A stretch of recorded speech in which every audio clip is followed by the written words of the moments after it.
She gave him half of her only meal, not knowing he was a billionaire in disguise. 3 days later, a Rolls-Royce pulled up outside her building, and her life changed forever. This is the story of Luciana, the girl who shared a sandwich and rewrote the future of an empire. It was an ordinary afternoon in a forgotten corner of the city, where peeling paint clung to broken walls and stray dogs wandered without purpose. Children played with sticks and old tires, their laughter echoing through the dusty air. Among them was a 12-year-old girl named Luciana, barefoot, bright-eyed, and tougher than most adults you'd ever meet. Luciana had just left school with a half peanut butter sandwich in her backpack. It was the last slice of bread from the cupboard at home. Food had been scarce ever since her grandmother got sick, but Luciana didn't complain. She was used to life being hard. She had learned to carry hunger like a shadow, always there, always quiet. She walked through the square as she did every day, passing people she'd seen 100 times. But on that afternoon, something made her stop. There on a rusted park bench sat a man. His clothes were worn, his shoes full of holes, and his beard wild and untrimmed. To most, he looked like just another homeless soul the city had forgotten. But Luciana noticed something different. It was his eyes, a deep, piercing blue, the kind of eyes that held stories, pain, but also pride. She watched him for a moment. He didn't beg, didn't move. He just sat there, staring into the distance. Something in her heart tugged. She reached into her backpack, tore her sandwich in half, and walked toward him without hesitation. "You look hungry," she said, holding out the food. The man blinked, startled, as if no one had spoken to him in a very long time. He looked at the sandwich, then at the little girl, and then back at the sandwich. "This is your lunch, isn't it?"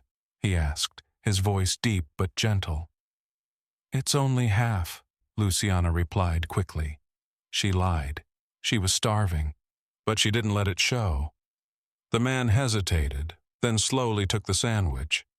His hands were dirty, but his nails were trimmed. His fingers looked like they once belonged to someone who worked in an office, not the streets. "Why would you give this to me?" he asked, his voice filled with quiet disbelief.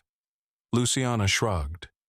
"My grandmother says, sharing is more important when you don't have much."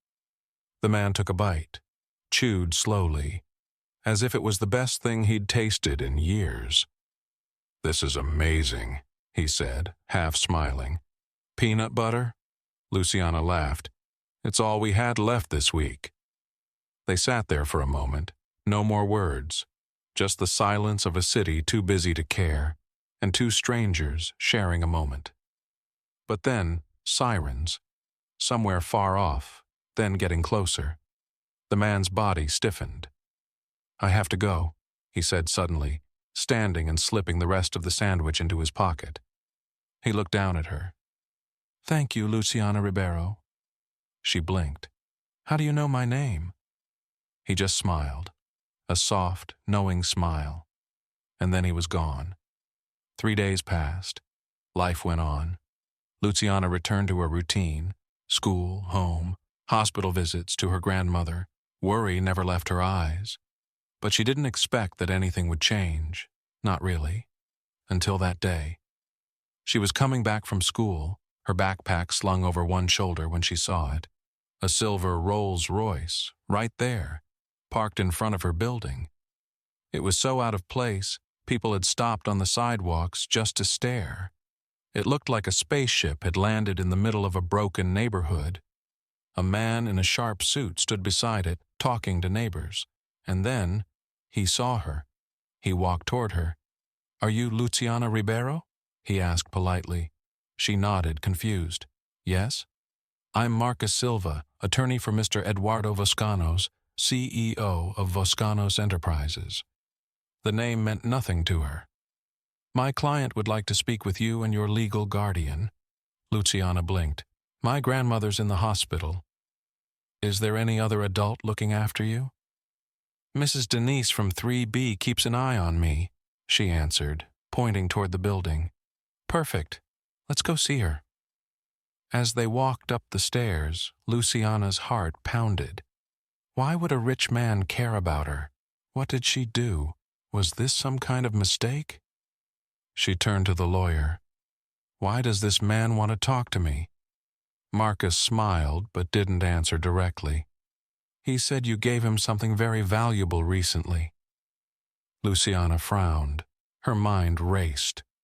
What could she possibly have that a billionaire would consider valuable? She had no idea that a single act of kindness was about to rewrite the story of her life. Luciana stood in the small living room of apartment 3B, the wallpaper peeling at the corners, the scent of old perfume and fried food lingering in the air. Mrs. Denise, a kind but nosy neighbor, listened as Marcus Silva, the sharply dressed lawyer, explained everything. And then he handed Luciana a phone. A deep, familiar voice greeted her on the other end. "Hello, Luciana," the man said warmly. "I believe you gave me half a peanut butter sandwich 3 days ago." Her eyes widened. Her mouth fell open. It was him, the man from the bench. But the voice, it didn't match the rags. It matched something else. Power, elegance, education. You're Eduardo?" she stammered. "Yes," he replied gently. "Eduardo Voscanos, and I haven't forgotten your kindness." Luciana didn't know what to say. Her stomach fluttered with something between awe and fear. Eduardo continued, "I'd like to meet you again, properly this time." 2 days later, Luciana, nervous and dressed in her cleanest clothes, sat in the back seat of the silver Rolls-Royce. Mrs. Denise sat beside her, practically shaking with excitement. The city blurred past as the car glided silently toward the edge of town. Luciana stared out the window, eyes wide. She'd never left her neighborhood before. And then they arrived. A massive gate opened with a soft mechanical hum, revealing a winding road lined with trees and perfect flower beds. The kind of place that looked like it belonged in movies. The kind of place where people like her didn't belong. "Don't touch anything expensive," Mrs. Denise whispered. Luciana replied under her breath, "How am I supposed to know what's expensive?" Everything here looks expensive. Inside, the mansion was even more breathtaking. High ceilings, marble floors, rooms that seemed to stretch forever. But what caught Luciana by surprise was the man who welcomed them, Eduardo Voscanos. No longer hidden by torn clothes or a messy beard.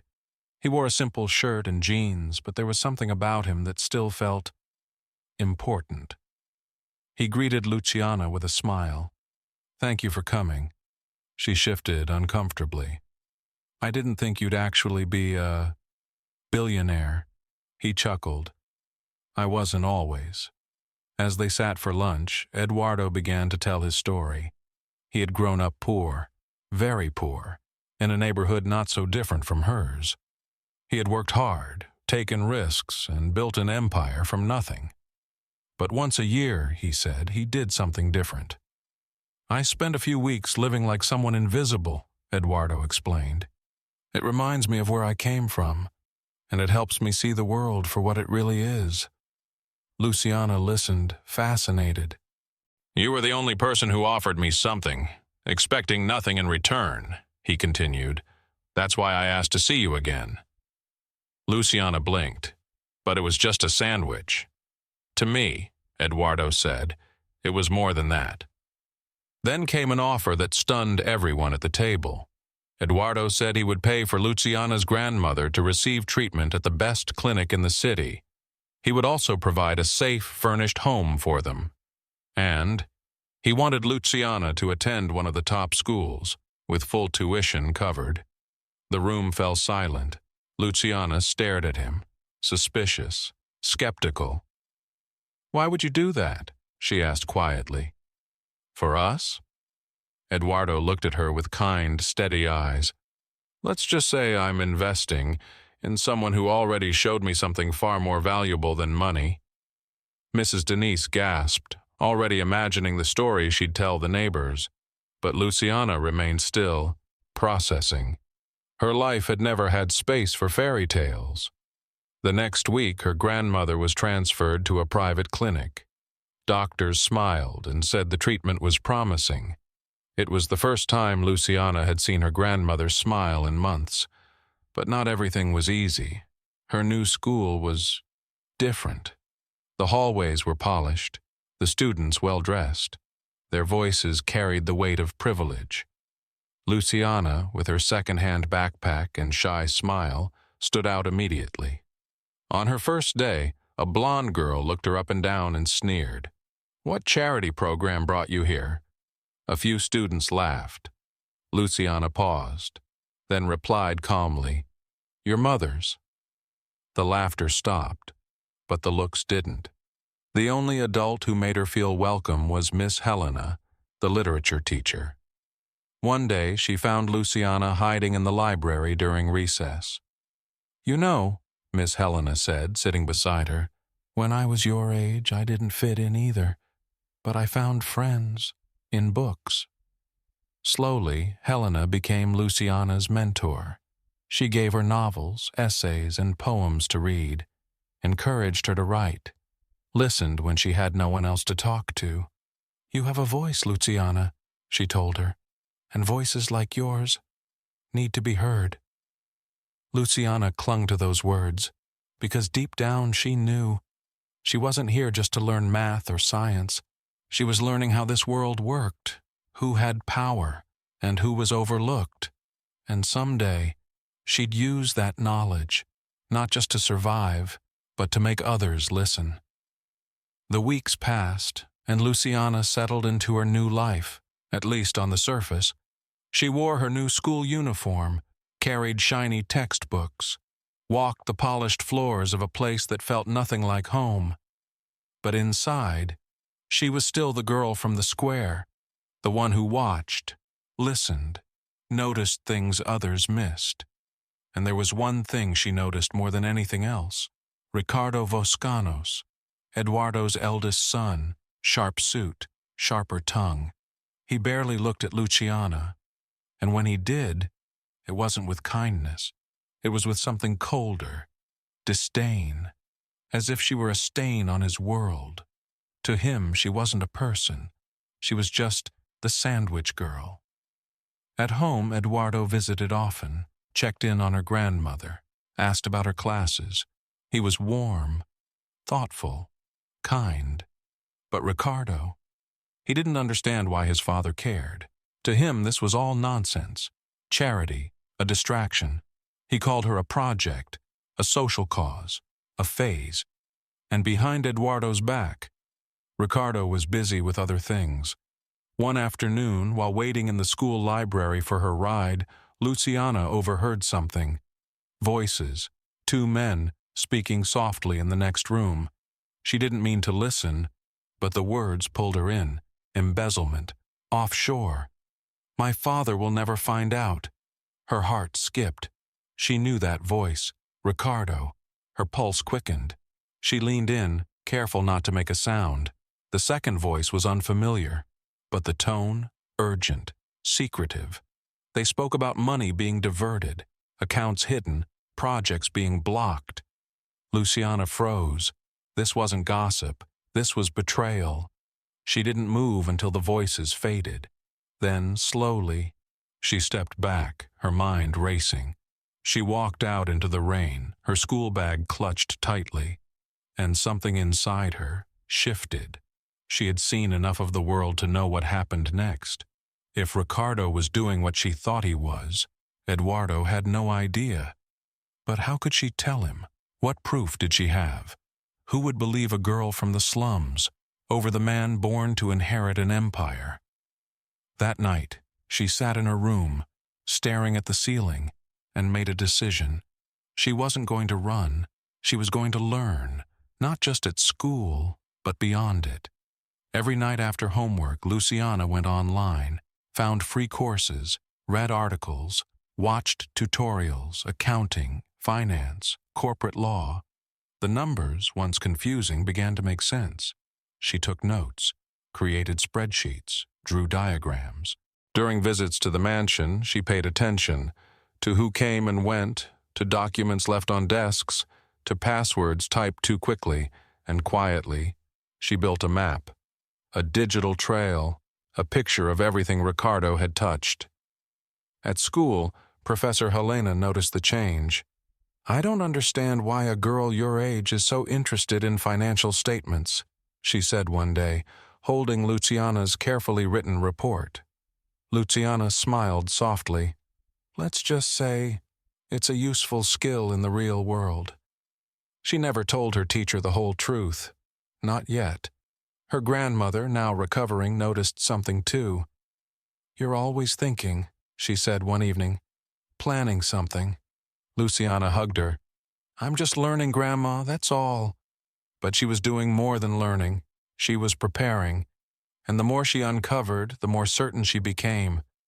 Ricardo wasn't just stealing, he was sabotaging, blocking Eduardo's health initiatives, hiding money behind fake investments, and planning to take control of the company. The betrayal was bigger than she imagined, and only she knew the truth.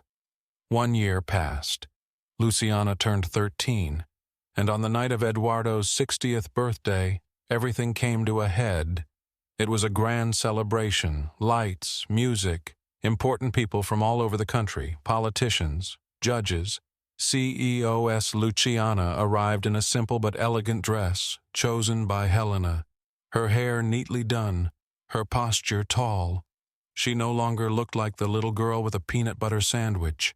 She looked like someone who belonged. As she moved through the crowd, she spotted Ricardo, champagne in hand, laughing too loudly. He walked over, eyes sharp with mockery. "Impressive," he said, swirling his drink. "You almost look like you fit in." Luciana smiled politely. "Perhaps I belong here more than you realize." Ricardo leaned closer, sneering. "Let's be honest.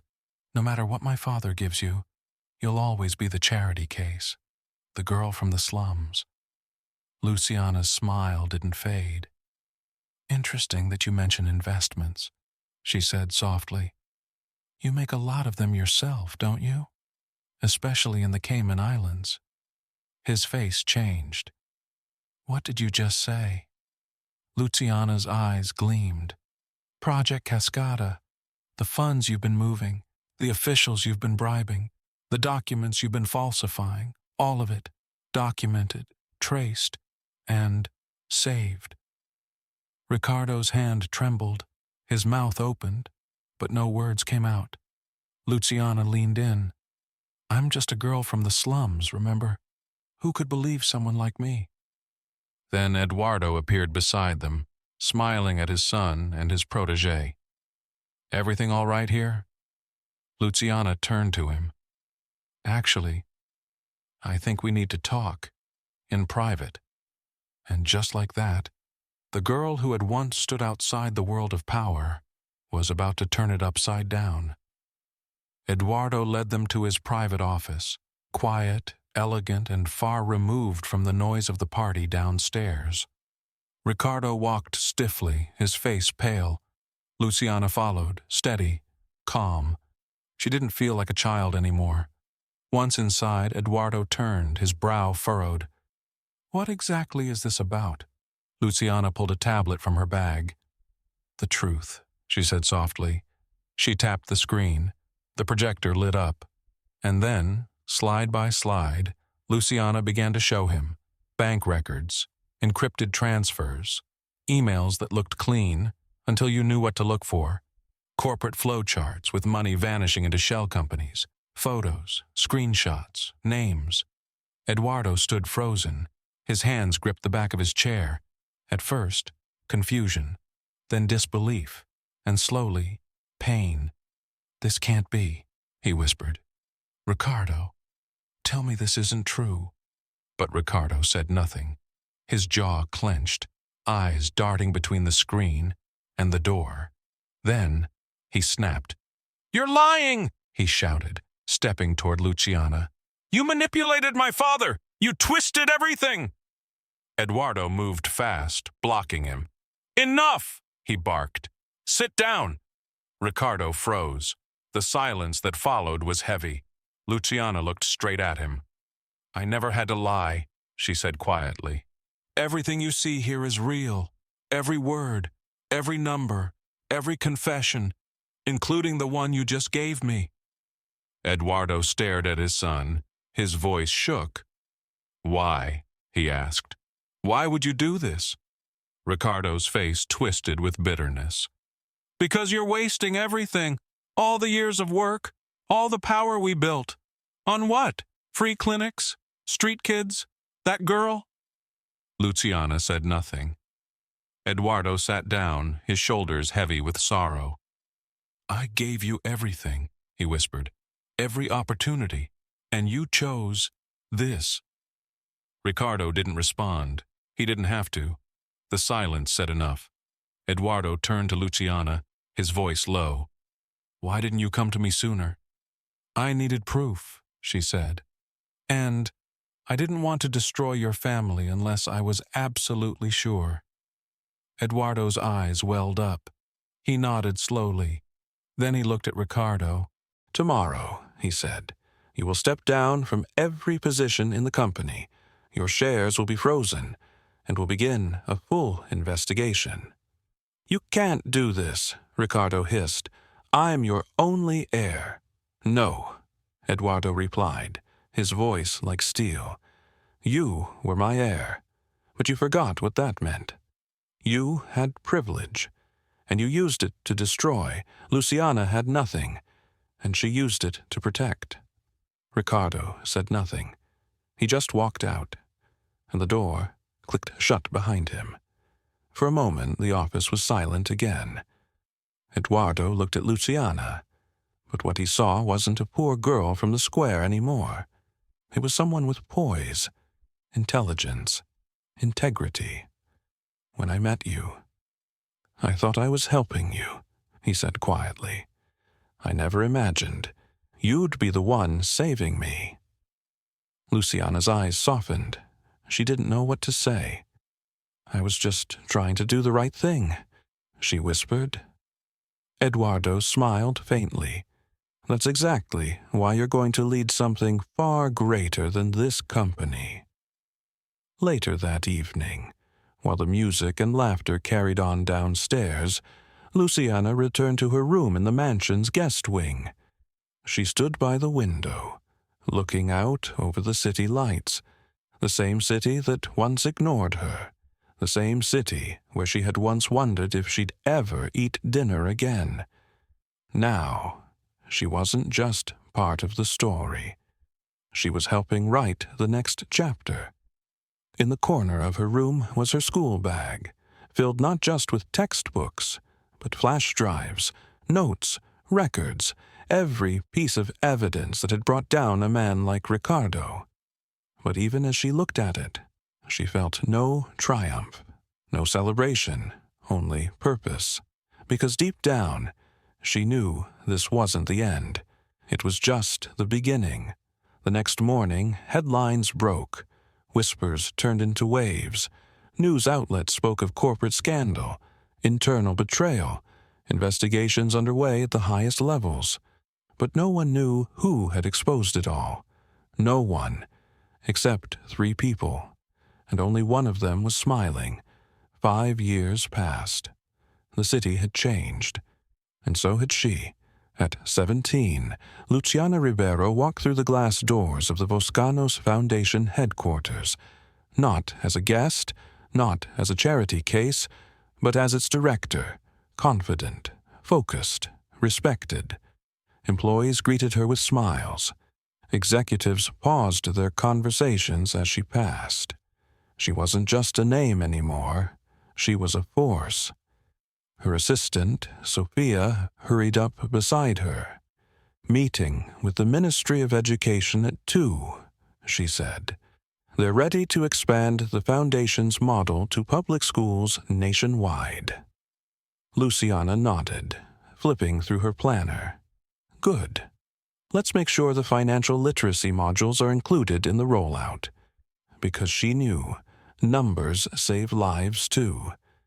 Across the city, in a small rented apartment, Ricardo Voscano sat at a cluttered kitchen table. He looked older now, thinner, tired. His eyes scanned a stack of unpaid bills. The empire he once expected to inherit, gone. After the scandal broke, Eduardo had made a quiet deal with the prosecutors to protect the company. Ricardo avoided prison, but he lost everything else. His fortune, his reputation, his family. He was banned from holding any corporate position for 10 years. Now, he was just a name on a forgotten mailbox. Each month, Eduardo's lawyer checked in, offering support. Ricardo refused it. Pride was all he had left. Back at the foundation, Eduardo stood in the conference room with Luciana, reviewing quarterly reports. Their partnership had become something no one predicted. Not charity, not mentorship, but a shared mission. Scholarship numbers are strong, Eduardo said. Over 100 kids in school now, more on the waiting list. Luciana smiled. The model's working, she replied. When you teach kids how to think like strategists, they grow into leaders. At that moment, her grandmother entered the room, Donna Marta, now 73 and stronger than ever. She smiled proudly at her granddaughter. They called from the children's hospital, she said. They want to expand. Our management cut their administrative costs by 40%. Eduardo chuckled. Who would have thought a peanut butter sandwich would lead to all this? Luciana looked up at him. It wasn't the sandwich, she said.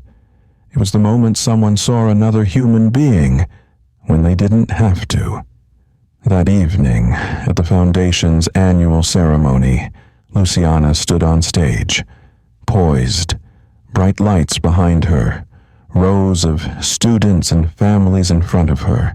She introduced the newest class of scholarship recipients, children from the same neighborhood she once walked barefoot, children who now had a shot.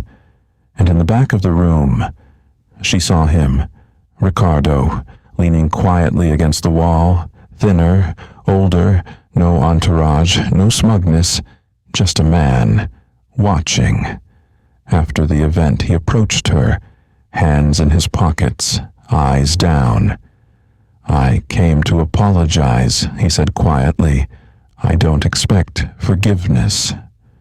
Luciana looked at him. It's not about forgiveness, Ricardo, she replied. It's about what we choose to be now. He nodded once, unsure of what else to say. If you ever want to do something good with what you know, she continued, there's room for everyone in this work. He looked up, surprised, then turned and walked away. Eduardo stepped beside her, watching his son disappear into the night. You always surprise me, he said. You offered him something he doesn't deserve. Luciana smiled gently. I learned from you, she replied, when you found me on that bench. I didn't deserve what you gave me, but you saw something in me. You gave me a chance. Later that night, Luciana sat in her office. Her view overlooked the city skyline, the same view that once belonged to Ricardo, but to her, it wasn't a symbol of power. It was a reminder of responsibility. On the wall behind her hung a simple frame. Inside, half of a peanut butter sandwich. A relic from another life. A symbol of everything that followed. Because sometimes, the smallest act of kindness can rewrite an entire future. And sometimes, the girl who shares her only meal ends up changing the world.